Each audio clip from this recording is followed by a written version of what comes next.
చేసింది మీరేంటి. ఈరోజు అయితే నేను ముఖ్యంగా కూర్చున్నాను. మార్నింగ్ లేచినాను. ఎందుకంటారా పిల్లలకైతే సెలవులు ఈ రోజు నుంచి. వాళ్ళకైతే పేరు చూస్తూ అలా జట్లు అయితే వేస్తాను. ఇంక ఈ రోజు నుంచి అయితే నాకు చుక్కలు అయితే కనిపిస్తాయి. ఎందుకంటే ఇద్దరు కొట్టుకుంటారు కాబట్టి. ఇంకా ఈరోజు అయితే మాకు చిన్న ఫంక్షన్ అయితే ఉంది, వెళ్ళాలి, మెచ్యూర్ ఫంక్షన్. ఇంకా మా పిల్లల తర్వాత మా అమ్మ వాళ్ళ ఇంటికి అయితే ఈవినింగ్ అక్కడికి డ్రాప్ చేద్దాం అనుకుంటున్నాము. ఒకళ్ళు అయితే వాళ్ళైతే ఇద్దరు వెళ్ళిపోతాం అంటున్నారు. మరి ఈవినింగ్ కల్లా ప్లాన్ ఏమవుతుందో చూడాలి. ఇలా మీరు వీడియో చూస్తూ ఉండండి. Bye bye. ఇది మా ఇంటికి దారి. ఈ సందులలో అయితే వెళ్ళాలి. మీరు కూడా నాతో పాటుగా రండి. ఇది మా తులసి మొక్క. ఎప్పుడు కార్తీక మాసంలో వేసాము, కానీ ఇప్పటికి ఇలాగుంది. 2 మొక్కలు వేస్తే ఒక మొక్క అయిపోయింది. ఆ మొక్క అయితే మిగిలింది. మార్నింగ్ 5కి అయితే కొలిచింది. ఇగో ఈ డ్రమ్లో వాటర్ అయితే పట్టేస్తాము.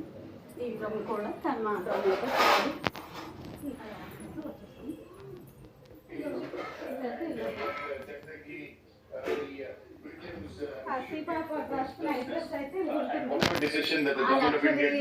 వేసుకుంటుంది. మీట్లో పెట్టుకుంటుంది. ఈరోజు అయితే బట్టలు అయితే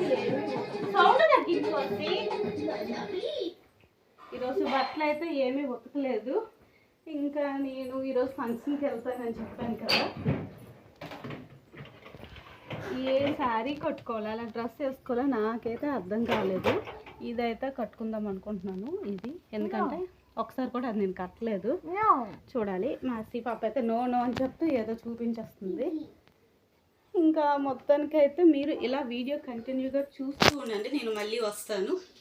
ఇంకా మా పిల్లలు అయితే టిఫిన్ అయితే తీసుకొచ్చారు. టిఫిన్ అయితే తినేస్తున్నారు వాళ్ళు. అసలు ఫంక్షన్కి రెడీ అయిపోయావా? ఇదేనా ఫ్రాకు? ఇంక వేరే తీసుకోవా? ఎందుకు? గట్టిగా మాట్లాడు. మెల్లో ఏం వేసుకోవా? ఫ్రెండ్స్కి ఒకసారి హాయ్ చెప్పు.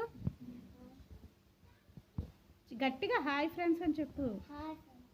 అయ్యా నాకు వినిపిస్తుంది, అందరికి వినపడాలి. గట్టిగా చెప్పు.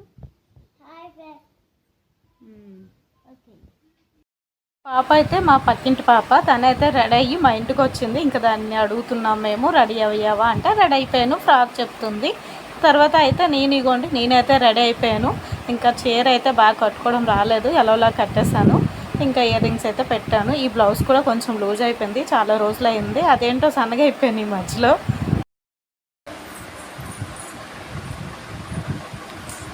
మేమైతే ఇప్పుడైతే ఫంక్షన్కి వెళ్ళిపోతాం. చూసారా?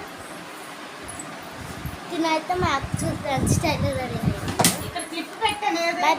ఇంకా ఎలా ఒకలాగా అయితే రెడీ అయిపోయాం మేము. ఇంకా మా పిల్లలు మా ఆయన కలిసి స్కూటీ మీద అయితే వెళ్ళిపోయారు. మేమైతే ఇంకో పర్సన్ కోసం వెయిట్ చేస్తున్నాము. తను మార్నింగ్ నుంచి రెడీ అయినా సరే తనకి ఇంకా టైం సరిపోలేదు, తన కోసం వెయిట్ చేస్తున్నాం. ఇంకా మా వాళ్ళు వెళ్ళిపోయారని చెప్పాను కదా, కానీ వెళ్ళలేదు. మమ్మల్ని ఆటో ఎక్కించిన తర్వాత వాళ్ళు వెళ్తారంటే ఇక్కడైతే వెయిట్ చేస్తున్నారు. ఇంకా మేమైతే ఆటో బుక్ చేసుకుని అయితే ఇగోండి ఆటో అయితే ఎక్కిపోయాము. ఎండ మాత్రం జిగ్గుమంటుంది. అసలు ఎండ మామూలుగా లేదు. బయటకు వస్తే కానీ ఎండ సంగతి తెలియదు. ఇగో తన్నించే లేట్ అయిందండి ఈరోజు మాకైతే. ఇంకా ఆటో దిగి అయితే ఇగోండి కళ్యాణ మండపంకి అయితే వచ్చాము. ఇంకా వాళ్ళైతే మమ్మల్ని పలకరిస్తున్నారు. ఇంకా అందరూ వచ్చారు అని అడుగుతున్నారు మమ్మల్ని. మేమైతే అస్సలు మిస్ అవ్వంలాంటి అని చెప్పాము. ఇంకా పెళ్లి కూతురు అయితే ఫుల్ బిజీ అండి, ఎందుకంటే ఫొటోస్ తీసుకుంటున్నారు. ఇంకా తానే అయితే అలా ఫొటోస్ పోజ్ ఇస్తుంది. ఆ చిన్న సందులల్లి మా పాపని వీడియో తీయండి ఇలా. ఇంకా తర్వాత మేము కూడా ఫోటో తీసుకుందామని అయితే తేజ్ దగ్గరికి అయితే వెళ్ళామండి. అప్పటికే ఆన్ ది వేలో ఉన్నారు వాళ్ళ రిలేటివ్స్. ఇంకా వాళ్ళు అయిపోయిన తర్వాతైనా మనం తీసుకుందాంలా అని అయితే వెయిట్ చేస్తున్నాము. పెళ్లి కూతురు చూడండి ఎంత సన్నగా ఉంది, 3 పట్టేస్తున్నారు అదే సీట్లో. మొత్తానికైతే అమ్మాయి అయితే చాలా అందంగా రెడీ చేస్తుంది. నెక్స్ట్ ఇంకా భోజనాలేనండి. ఇంకా భోజనాల దగ్గరికి అయితే వచ్చేసాను. నా ప్లేట్ అయితే ఫుల్గా పట్టాను. ఐటమ్స్ ఏంటో చెప్తాను. ఇంకా ఈ ఫంక్షన్ అయితే జగదాంబలో జరిగిందండి. అది మెయిన్ రోడ్డు దగ్గరేని. ఇంకా అక్కడ కళ్యాణ మండపంలో ఇగో విండో దగ్గర నుంచొని నేనైతే చక్కగా తినేస్తున్నాను. భోజనాలు మాత్రం చాలా టేస్ట్గా ఉన్నాయండి. ఎందుకంటే పప్పు మామిడికాయ నెక్స్ట్ ఉలవచారు అయితే పెట్టారు, చాలా టేస్ట్గా ఉన్నాయి. దాంతో పాటుగా చల్లమిరపకాయలు అయితే పెట్టారు. అవిన్ను పప్పుచారు వేసుకొని తింటుంటే సూపర్ ఉందండి టేస్ట్ మాత్రం. తర్వాత అయితే మళ్ళీ ఇంటికి ఇగోండి మేమైతే రిటర్న్ అయిపోతున్నాము. ఇంకా ఐస్ క్రీమ్ కూడా పెట్టారండి. అసలే ఈ సమ్మర్లో ఐస్ క్రీమ్ అంటే ఎవరు వదలరు. ఇంకా తర్వాత అయితే ఇంటికైతే వచ్చాము. ఎంత వాటర్ తాగామో అంత చెమట అయితే బయటకు వచ్చేస్తుంది. ఇంకా ఇంటికి వచ్చిన తర్వాత అయితే ఇగోండి మా చిన్నమ్మాయి అయితే డ్రెస్ చేంజ్ చేసుకున్న తర్వాత వాళ్ళైతే రిటర్న్ గిఫ్ట్ ఇచ్చారు. రిటర్న్ గిఫ్ట్ ఏముందని అక్కడి నుంచే మాకు ఒకటే థ్యాంక్స్ను నేనైతే గెస్ట్ చేశాను. ఎందుకంటే బరువుగా ఉంది కాబట్టి అది గాజు వస్తువు అనుకున్నాను. ఇంకా అలాగ అన్నట్టే నేను చెప్పాను పిల్లలకి. వాళ్ళకి మాత్రం ఆతురు తాగదు కదా, రాగానే ఇంకా అదే పని పెట్టుకున్నారు. ఓపెన్ అయితే చేస్తుంది. ఇంకా అది ఓపెన్ చేయగానే అందులో మాత్రం గాజు బౌలే ఉంది, అది సీసా టైపు. మాసి ఏమో మమ్మీ ఇందులో ఏమేస్తావు అని అడుగుతుంది. నేనైతే వాటర్ బాల్స్ వేస్తానని చెప్తాను. అవుతుంది సమ్మర్ కదమ్మా ఈ వాటర్ బాల్స్ వేద్దాంలే నీట్గా కనిపిస్తుంది అని చెప్తే అప్పటి వరకు ఇది ఉంటుందో ఉండదో అంటుంది. అంటే తను పగిలి కొట్టేస్తాను అన్నట్టు చెప్తుంది. మొత్తానికైతే గిఫ్ట్ అయితే చాలా బాగుందండి. రిటర్న్ గిఫ్ట్ మాత్రం. మీరు కూడా ఈ సమ్మర్లో భోజనాలకు వెళ్తున్నారా అయితే కామెంట్ చేయండి. Bye bye, subscribe.